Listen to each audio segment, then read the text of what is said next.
അപ്പൊ ഒരു ഭാഗത്ത് അവർ നടത്തിക്കോട്ടെ, ചർച്ചകൾ നടത്തിക്കോട്ടെ.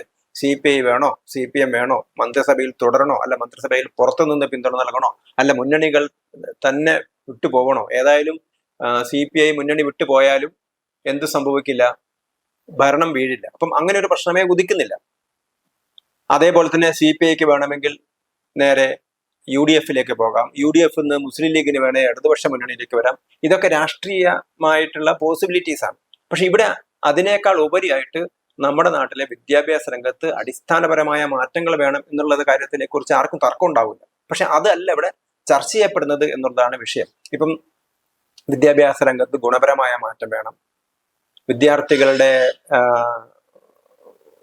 പഠന നിലവാരം ഉയർത്തണം, നാടിന്റെ റിസോഴ്സിനെ നമുക്ക് വേണ്ട രീതിയിൽ ഉപയോഗിക്കാൻ കഴിയണം, പ്രാദേശികമായ റിസോഴ്സിനെ ഉപയോഗിക്കാൻ പറ്റണം, അതിനെ നമുക്ക് പ്രാദേശികമായ ഉൽപ്പന്നങ്ങളെ നല്ല രീതിയിൽ വാല്യൂ ആഡഡ് പ്രോഡക്ട്സ് ആയിട്ട് നമുക്ക് മാർക്കറ്റിൽ ഇറക്കാൻ പറ്റണം. നമ്മൾ ലോക വിപണിയിലേക്ക് മത്സരിച്ചു കൊണ്ടിരിക്കുന്ന സമയത്ത് നമ്മുടെ ആളുകളെ തന്നെ ഈ നമ്മുടെ പ്രൊഡക്ഷന് അനുകൂലമായ രീതിയിൽ നമ്മുടെ യുവതയെ നമുക്ക് വളർത്തിയെടുക്കാൻ പറ്റണം. അപ്പൊ ഇങ്ങനെയുള്ള അതേപോലെ തന്നെ നമ്മുടെ നാടിന്റെ പാരമ്പര്യത്തെക്കുറിച്ച് അഭിമാനബോധം ഉണ്ടാവണം.